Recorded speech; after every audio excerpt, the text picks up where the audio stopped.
Hey everyone, it's time for TICTOC. Today's artist is MC Escher. Moritz Cornelis Escher, also known as MC Escher, was born in 1898 in the town of Leeuwarden, which is in the country, the Netherlands. Early in his career, Escher attended the Haarlem School of Architecture and Decorative Arts, where he learned drawing and the art of making woodcuts. He drew inspiration from landscapes and nature, but what Escher's most known for are his mathematically inspired prints of impossible construction, infinity, and architecture. You can really see the difference between his earlier work and what he's well known for between these two prints. The Alhambra, seen here, played a huge role in Escher's interest in patterns, geometric symmetries, and most importantly, tessellations. I mentioned woodblock cuttings before. Here's a picture of Escher rolling ink onto one of his wood blocks that he had carved, and it's a Mobius strip. Escher made 448 woodcuts and engravings, and over 2,000 drawings and sketches. Here are just a few of his well-known pieces. And now we've arrived at MC Escher's The Reptiles lithograph that he made in 1943. It's a perfect combination of his love for geometry, his visual imagination, along with all the realistic details and of nature and architecture. Take another look at this piece. See if you can find the realistic and the fantastical, and maybe see a little bit of something called tessellation. So, what is tessellation, you may ask? Tessellation is created when a shape is repeated over and over again, covering a whole surface without any gaps or overlaps. Here are a few images from Escher and others to get your thoughts started on our project that's just about to begin right now. So now that you've learned a little bit about MC Escher, let's try our hand at our very own tessellations. What you'll need today is some markers or pens or colored pencils or crayons, whatever you'd like, a little bit of tape, a ruler, a note card, 3x5 or any size really, and some colored paper or plain paper if you have it, scissors, and a pencil. First thing we want to do is measure out your note card so it's a perfect square. So this, I'm going to mark off 3 inches. I'm going to make my line and cut it. And this piece of paper is going to be our template for our tessellation. So now that you have a square, you're going to want to start at either one of these corners. It's going to be kind of our marking point. So what I'd like to do is an organic shape. It doesn't have to be anything specific.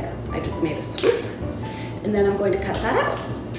And the cuts that you make don't have to be perfect along the lines. If they're a little off, it doesn't matter, because basically we're creating our own line with our scissor cuts, and if they don't line up, it doesn't matter at the end of the day. So there's my cut. Now, you see it fits right there. What you're going to do now is take this up, and you're going to match the points of those to the points of these corners on the other side. You don't want to turn it around, you just want to go straight up and over like this. And once those are lined up as well as you can do, then you take a piece of tape and lock it in, flip it over so that it's really locked in, and there you go, that's our first cut. Then you can take the other sides, either this side or this side, it really doesn't matter, and you can pick one corner to go off of. We don't have to go all the way to the other corner this time. You can just start at this corner or this corner. I'm going to choose this corner here, and I'm just going to go whoosh and whoosh down. There's my lines, and again, take your scissors, cut along that line, going around, and wiggle it back and forth. I'm done. So then I take this that fits right into that puzzle piece, take it up, and I'm going to match that point to this point right here. And now we have finished our tessellation template. Go ahead and tape it on both sides. Now that we have our shape, you can kind of take a look at it and see if it looks like anything that is recognizable to you. It might just be a shape, and it might take another look at it and maybe it's a fish or a bunny hiding behind a bush or another type of fish. So I'm seeing a fish right here. I'm going to draw it like that. What you want to do is you want to take your template and your piece of paper. It can be colored. It could be white if you want to color it more. And you're going to start your patterning. So you can start in the middle or you can start off to the side. There's no rules. You can angle it either way. The only thing is you want to match where you start. So I'm going to start on an angle here. And all you do is you trace along your template. And you go around. You can take your time on this. I'm zipping, but you can go as fast or as slow as you want. What's great about this kind of art is it's great for those people who really like to take their time, and also it's very quick for those people who like to zip through things. Oops, and I missed a little mark here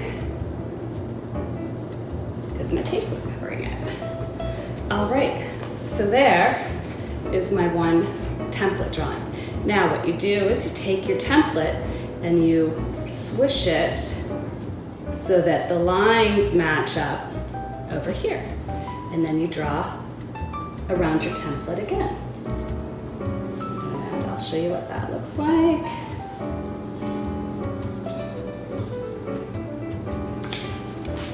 And your pattern starts. Now you can take this and you can keep going along the same line you started with, or you can start working above. You have your template there, or working below. And I'm going to start filling in the rest of my paper.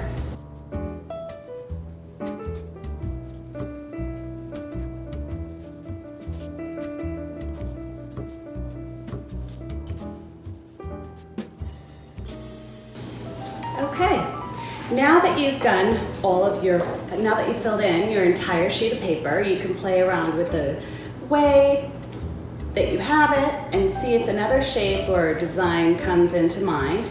And then you can start filling in what the look is that you're after. So I decided, what did I decide? I decided fish. So I'm going to give this fish some eyes, and they can be different eyes. They can be sleepy eyes, circles, all sorts of eyes. I'm going to play around with this a little while longer, and then I will show you the finished project.